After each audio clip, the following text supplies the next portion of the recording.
पुरी सहर और सदरवासी पूर्वपरी दर्शन अधिकार पुनः स्थापन दाबी में अविरत चली सचेतनता पदयात्रा आज ऐतिहासिक 100 दिन पूरण करिछि।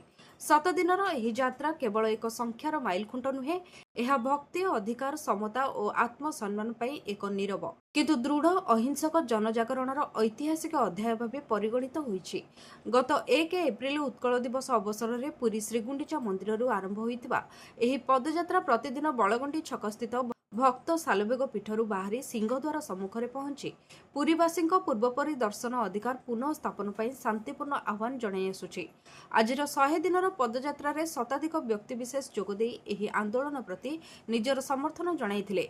सामाजिक कर्मी, बुद्धिजीवी, युवक, महिला और वरिष्ठ नागरिक मानक उपस्थिति एही पदयात्रा को एक व्यापक जनसमर्थनर रूप प्रदान करिथिला। पदयात्रा रे संकीर्तन मंडली माने मध्य जोगदे जय जगन्नाथ ध्वनि रे समग्र परिवेश को भक्तिमय करथिले।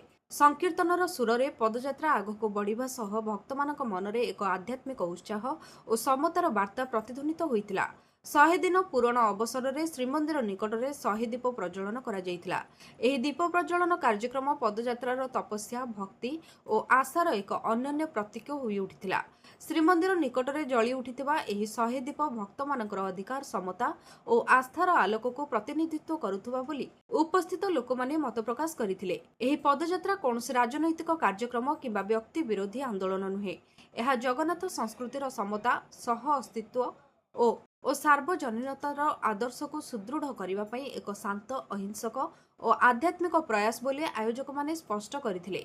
गुरुवार पदयात्रा रे सर्वश्री हरिशंकर मिश्र, चक्रधर महापात्र, मनोरंजन रणसिंह, शिवसुंदर मिश्र, वासुदेव लेंका, प्रियांशी दास, उमावल्लभ रथ, राजेश मिश्र, अमरेन्द्र पाइकराय, अरुणा पट्टनायक, संध्याराणी मिश्र, ममता स्वाई, प्रणति राय, भारती महांती, निहारिका त्रिपाठी, जगन्नाथ देव, शिशिरकांत शतपथी, प्रफुल्ल कुमार साहू, लिंगराज साहू, संतोष सेनापति, नृसिंहनाथ नायक, किशोर चंद्र दास, जादवानंद राय, प्रकाश चंद्र नायक, रमेश चंद्र महांती, बंकिम चंद्र नायक, मानस पट्टनायक, सुकांत पंडा, राजा महांती, दिलीप त्रिपाठी, संजीव रथ शर्मा, जुपिटर मिश्र, प्रसन्न लेंका, लाला अनंत कुमार सिंह, सुभाष पट्टनायक, मीनाक्षी दास, सरस्वती पात्र, सुप्रिया प्रधान, सरस्वती साहू, सविता विश्वाल, जयंती विश्वाल, बनिता महांती, कान्हूचरण प्रधान, छबिराणी महारणा समेत शताधिक सामाजिक कर्मी, बुद्धिजीवी, युवक, महिला और वरिष्ठ नागरिक जोगदे एही नीरव अभियान प्रति निजर समर्थन जणाइथिले।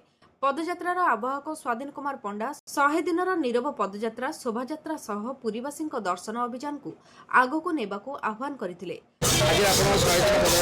उत्कल दिवस 1 तारिख आरंभ कर आज पर्यंत 100 दिन धरी पुरीवासी श्रीमंदिर दर्शन पाई स्वतंत्र दर्शन सुविधा जो दाबी नहीं आमर पदयात्रा आध्यात्मिक भाव में शांतिपूर्ण भाव में जो पदयात्रा होची ताकू प्रशासन अनदेखा करुच्ची एवं आम समस्या प्रति ध्यान देउना। यही कुंभकर्ण नीता केबे भांगिब समस्ते पुरीवासी मन प्रश्न होती जितेबाला जनजागृत हम से निश्चिंत समस्यार समाधान हम से आज 100 यात्रार आज पूरण होती। आम बड़गंडी ठारू भक्त सालबेग पीठ ठारू आमर ए पदयात्रा आरंभ कराउछि।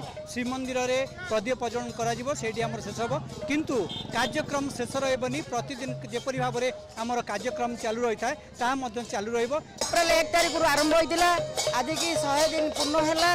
ये अपारक सरकार एपर्तंत आमको डाकिक कौन निष्पत्ति नेला ना।